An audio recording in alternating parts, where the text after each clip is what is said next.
Buenos días, mi nombre es Abraham García y les voy a hablar en esta oportunidad acerca de la regulación de cables de control, el frenado y el tren de aterrizaje.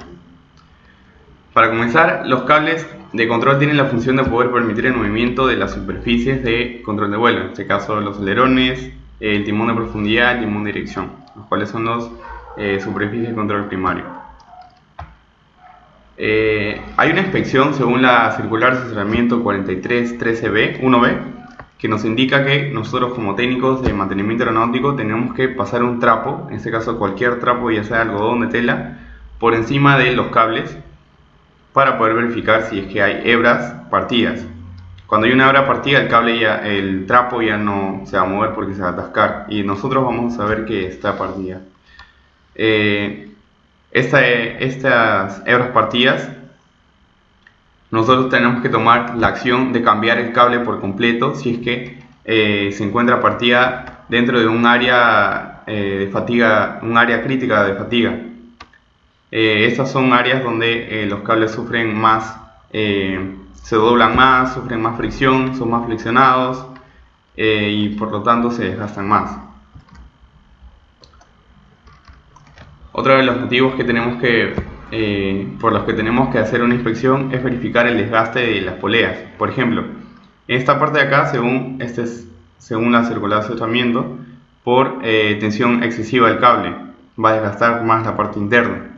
Esta es cuando la polea es muy larga para el cable.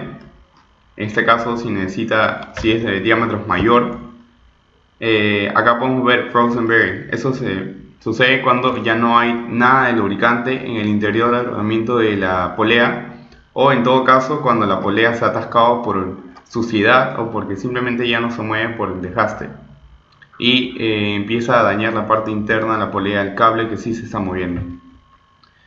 Eso sucede cuando la polea se encuentra desalineada al cable, y esto es cuando el cable se encuentra desalineado respecto de la polea. Lo que va a pasar es que, por ejemplo, en este caso el cable ha estado muy por encima y ha empezado a desgastar esta parte de encima y no la de abajo. Y esta es una polea en condiciones normales. Para realizar la lubricación se tiene que hacer con los solventes 1000C16173 de grado 4 o el 1000C11796 de clase 1. Esto según la circular de asesoramiento 4313B1B. Para nosotros, como TMA, poder realizar la verificación de la tensión adecuada que tiene que tener cada cable, tenemos que verificar dos cosas importantes: a qué temperatura tenemos que trabajar o a qué temperatura se encuentra la aeronave y el diámetro del cable. En mi caso trabajé con una temperatura de 8 grados bajo cero, lo que equivale a 17,4 grados Fahrenheit. Como no hay 17,4, lo vamos a redondear a 20 grados. Esto es la línea de un octavo. Nos vamos hacia la derecha y nos indica una tensión de 40 según la temperatura. Buscamos en la carta de calibración del tensiómetro 40 en la tensión. Nos vamos a cable de un octavo. Intercepción, ¿cuál es? Entonces 19 libras. 19 libras es la tensión que debería tener el cable de un octavo cuando se va a viajar a una condición de una temperatura de menos 8 grados bajo cero o 17,4 grados Fahrenheit.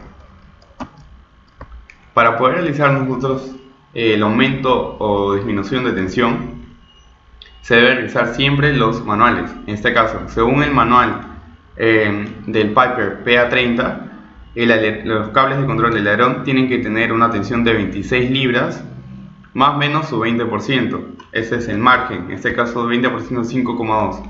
Como la medición que yo realicé fue de 19 libras, no está dentro, porque 26 menos su 20% nos daría alrededor de 20,8 libras y era 19 lo que había medido, así que tendríamos que tensionar un poco más el cable. Este es el tensiómetro, el cual posee dados que nosotros vamos a poder cambiar de acuerdo al diámetro del cable con el que estemos trabajando. Y muy aparte, acá hay una especie de colita que se va a girar para que nosotros podamos fijar la medición en caso tengamos que sacar este instrumento del cable para poder verificar la medición. Acerca del frenado, según esta circular de asesoramiento, para cables de 1/8 y de acero inoxidable, nos indica que tenemos que hacer un frenado single, y tenemos que utilizar un cable de frenado de 0,04 pulgadas. En este caso, este es el cable de acero inoxidable, el cual no se lubrica, mientras que los cables de acero al carbono sí se lubrican. Simplemente tenemos que realizar este frenado, que es el single, pasando el cable de frenado a través de este agujero que posee. Le damos cierta cantidad de vueltas, bajamos y vueltas al otro lado también, para poder evitar que el barrilete se tiene que frenar junto con estas dos como pines, porque si es que no se frena, con el uso se va a ir desajustando, y el frenado se realiza justamente para que los cables no pierdan tensión, y si no pierde tensión significa que se va a mantener una tensión constante, así se genere el uso, o el desgaste o la disminución de tensión va a ser mínimo debido al frenado. Ahora, acerca de los trenes de aterrizaje, tenemos que tener en cuenta que siempre se tiene que trabajar con procedimientos. Usando el manual de la aeronave para el tren de aterrizaje, nos vamos a tabla de contenidos y vemos que en el número 4 está Landing Gear. Luego vamos a la siguiente hoja y buscamos lo que deseamos hacer, en este caso desarmar 4 con 13. Esto nos va a indicar los pasos, como podemos ver en el manual, te indica cada paso que debes realizar, cada procedimiento para poder desarmar los trenes de aterrizaje de esta aeronave. El funcionamiento básico de un tren de aterrizaje del sistema de amortiguación se basa principalmente en dos fluidos: el gas, que es el nitrógeno, y el fluido hidráulico, que en este caso se utiliza el 1000H56, si no me equivoco, que es un fluido de color rojizo. Algunos se preguntan por qué no se usa simplemente nitrógeno o simplemente fluido hidráulico.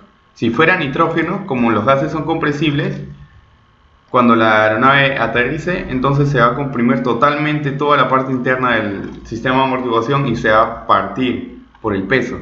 Mientras que si fuera fluido hidráulico, como es no compresible, lo que va a suceder es que va a llegar a un punto en el que va a amortiguar y va a dejar de fluir el fluido hidráulico, valga la redundancia, por la parte interna, y ya va a ser simplemente como si esto fuera algo fijo, algo duro, y se va a partir también el fluido hidráulico, el tren de aterrizaje. Pero este es el funcionamiento básico. Cabe resaltar que es más complejo. Por ejemplo, en la parte interna, para realizar ese sistema de esta amortiguación, posee esto que es un componente llamado metering tube, el cual posee un agujero que funciona como una válvula restrictora. El fluido hidráulico va a ingresar por acá, y debido a que es una mayor área la que está afuera en la cámara y esta es una menor área, va a realizar un ralentí. Va a ralentizar la acción que deba generar la compresión de este tren de aterrizaje. Por lo tanto, va a empezar a subir de manera más lenta. Prácticamente funciona como una válvula restrictora. Mientras que para las ruedas se utilizan rodamientos planos, tipo plano. Y este es el niple, que se le realiza por acá, es donde se llena con gas, en este caso nitrógeno. Cabe resaltar que cada vez que se llene de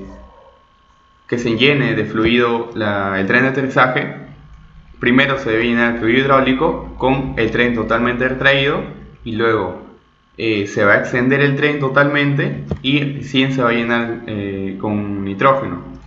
En todo caso, si es que no se llegara a extender cuando se va a llenar con el gas nitrógeno,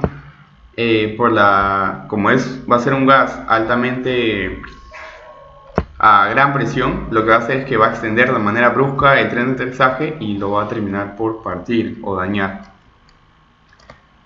Finalmente, así es como queda ensamblado, o en todo caso armado, un tren de aterrizaje con todos sus componentes. Y Torque Link, que creo que es el que más resalta y permite que no se genere movimiento en el mismo eje de la aeronave cuando se realiza un frenado o el sistema de amortiguación.